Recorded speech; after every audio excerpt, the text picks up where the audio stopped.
નમસ્કાર મિત્રો, સ્વાગત છે તમારું આપણી આ યુટ્યુબ ચેનલમાં જેનું નામ છે ગુજરાતી જીકેની જમાવટ. આજના વિડીયોમાં આપણે વાત કરીશું મિત્રો, આપ સૌ જાણો છો તે પ્રમાણે ગત 7 માર્ચના રોજ કેન્દ્ર સરકારની જે કેબિનેટ મિનિસ્ટરની બેઠક મળી હતી તેમાં કેન્દ્રીય કર્મચારીઓ અને પેન્શનર્સ માટે મોંઘવારી ભથ્થું એટલે કે ડીએ અને મોંઘવારી રાહત ડીઆરમાં 4% જે વધારો છે તે 1 જાન્યુઆરી 2004 થી જે છે તે મંજૂર કરી દેવામાં આવે છે અને મિત્રો ટૂંક જ સમયમાં જેના માટેનું ઓફિશિયલ નોટિફિકેશન હોળીના તહેવાર પહેલા કેન્દ્રીય કર્મચારીઓ અને પેન્શનર્સને પોતાની તરફ આકર્ષવા માટે લોકસભાની ચૂંટણી પહેલા ભાજપ સરકાર દ્વારા બહાર પાડી દેવામાં આવશે. હવે સવાલ એ છે કે ગત જે 7 પગાર પંચો નિમાયા હતા તે તમામ 7 પગાર પંચોમાં જ્યારે મોંઘવારી ભથ્થું 50%ને પાર થઈ ગયું હતું ત્યારબાદ નવા પગાર પંચની જે છે તે મિત્રો રચના કરી દેવામાં આવી હતી. તો શું આ વખતે પણ ભાજપ સરકાર દ્વારા આ મોંઘવારી ભથ્થું 1 જાન્યુઆરી 2024 થી 50% થવાથી શું 7મું 8મું પગાર પંચની રચના થશે કે નહીં થાય? અને 8મું પગાર પંચ લાગુ થયા બાદ વિવિધ જે ગ્રેડ છે તે વિવિધ ગ્રેડ પે ધરાવતા જે કર્મચારીઓ છે તેમના બેઝિક સેલેરી પ્રમાણે તેમની કેટલો પગાર વધશે, સાથે જ મિત્રો ક્યારથી લાગુ થઈ શકે છે આ પગાર પંચ, આ તમામ માહિતી આજના વિડીયોમાં મેળવીશું. તો વિડીયોના અંત સુધી આ બન્યા રહેશો અને જો તમે અમારી ચેનલમાં નવા હોય તો મિત્રો ચેનલને લાઈક કરી, સબસ્ક્રાઇબ કરી, બાજુમાં રહેલું બેલ આઇકોન દબાવીને ઓલ નોટિફિકેશન ઓન કરજો, જેથી કરીને અમારી ચેનલ પર મૂકવામાં આવતા વિવિધ ભરતીઓના નોટિફિકેશન, સરકારી કર્મચારી પેન્શનર્સ યોજનાઓને લગતા પરિપત્રો અને સરકારી ભરતીઓને લગતા સ્પર્ધાત્મક પરીક્ષાઓને લગતા જનરલ નોલેજના લગતા વિડીયોઝ તમને સરળતાથી ઉપલબ્ધ થઈ જાય.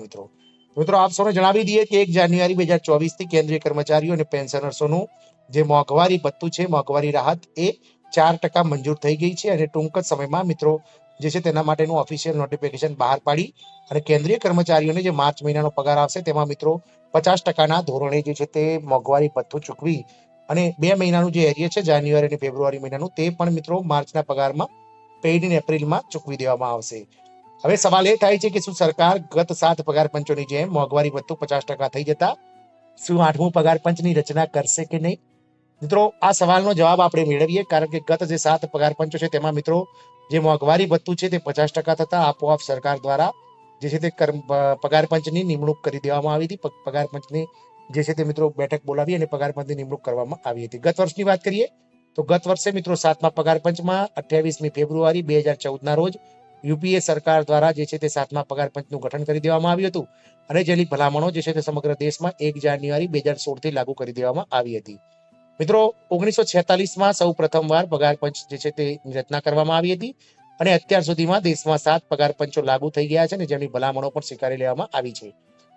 આ વર્ષે મિત્રો જે છે તે 8મું પગાર પંચ લાગુ થવા જઈ રહ્યું છે, જે 1 જાન્યુઆરી 2026 થી લાગુ થશે, પરંતુ તેનું ગઠન જે છે તે સરકારે અત્યારથી કરવું જરૂરી છે, કારણ કે આ કમિટી જે બનશે પગાર પંચની તે પોતાનો રિપોર્ટ 1.5 વર્ષમાં સરકારને સોંપશે. જે ફિટમેન્ટ ફેક્ટર્સ, મોંઘવારી ભથ્થું તેમજ બેઝિક સેલરી અને વિવિધ જે ભથ્થાઓ છે તેમાં મિત્રો અલગ અલગ પ્રકારના રિસર્ચ કરીને આ કમિટી દ્વારા પગાર પંચની જે કમિટી હશે તે સરકારને આપશે અને સરકાર તેના આધાર પર જ કર્મચારીઓનો પગાર 8મા પગાર પંચ પ્રમાણે નક્કી કરશે. મિત્રો જાણીએ કે મિત્રો વિવિધ ગ્રેડ પે પ્રમાણે જે છે તે કેટલો પગાર વધી શકે છે 8મા પગાર પંચમાં કર્મચારીઓનો. તો મિત્રો જે પે સ્કેલ લેવલ 1 હતો જેનો બેઝિક પગાર 7મા પગાર પંચ પ્રમાણે 18,000 છે, જેનો 8મા પગાર પંચ પ્રમાણે 21,600 રૂપિયા થઈ શકે છે. પે સ્કેલ લેવલ 2 જેનો બેઝિક પગાર 19,900 રૂપિયા હતો 7મા પગાર પંચ પ્રમાણે, જેનો 8મા પગાર પંચ પ્રમાણે 23,880 રૂપિયા થઈ શકે છે. પે સ્કેલ લેવલ 3 જેનો બેઝિક પગાર 7મા પગાર પંચ મુજબ 21,700 હતો, જેનો પગાર 26,040 રૂપિયા 8મા પગાર પંચ પ્રમાણે થઈ શકે છે. પે સ્કેલ લેવલ 4 જેનો બેઝિક પગાર 25,500 રૂપિયા 7મા પગાર પંચ પ્રમાણે હતો, જે 8મા પગાર પંચ પ્રમાણે 30,600 રૂપિયા થઈ શકે છે. પગાર ધોરણ pay level 4 pay scale level 5 ની વાત કરીએ તો લેવલ 5 નો બેઝિક પગાર અત્યારે 29,200 7મા પગાર પંચ પ્રમાણે છે, જે વધીને 8મા પગાર પંચમાં 35,040 રૂપિયા થઈ શકે છે. પે સ્કેલ લેવલ 6 ની વાત કરીએ તો 35,400 જે બેઝિક પગાર છે અત્યારે 7મા પગાર પંચમાં તે વધીને 42,480 થઈ શકે છે. પે સ્કેલ લેવલ 7 ની વાત કરીએ જેનો બેઝિક પગાર 44,900 છે, જે વધીને 53,880 રૂપિયા થઈ શકે છે. અને પે સ્કેલ લેવલ 8 ની વાત કરીએ જેનો બેઝિક પગાર અત્યારે 45,600 રૂપિયા છે, તેનો વધીને 8મા પગાર પંચ પ્રમાણે 57,120 રૂપિયા થઈ શકે છે.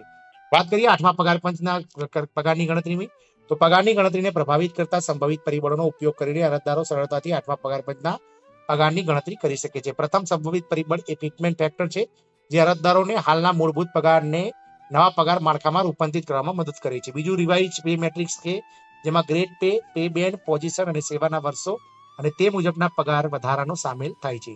ત્રીજું છે મોંઘવારી ભથ્થું. આવાસ એટલે કે HRA, TA, મુસાફરી અને અન્ય ખર્ચાઓ માટેના ભથ્થા પણ પગાર ધોરણના સ્તરને મજબૂત વધવા લાગ્યા છે. આમ મિત્રો, સરકાર દ્વારા હવે મોંઘવારી ભથ્થું જે છે તે 1 જાન્યુઆરી 2024 ના રોજ 50% થઈ ગયું છે. એટલે હવે ટૂંક જ સમયમાં મિત્રો સરકાર દ્વારા 8મા પગાર પંચની જે છે તે મિત્રો ગઠન કરી દેવામાં આવશે અને આ જે 8મા પગાર પંચની જે ભલામણો છે તે મિત્રો 1 જાન્યુઆરી 2026 થી સરકારને લાગુ કરવી પડશે, કારણ કે ગત જે 7 પગાર પંચો છે તમામ પગાર પંચો જે છે તે સમયસર સરકારોએ કર્મચારીઓને પોતાની તરફ આકર્ષવા માટે લાગુ કરી દીધા છે.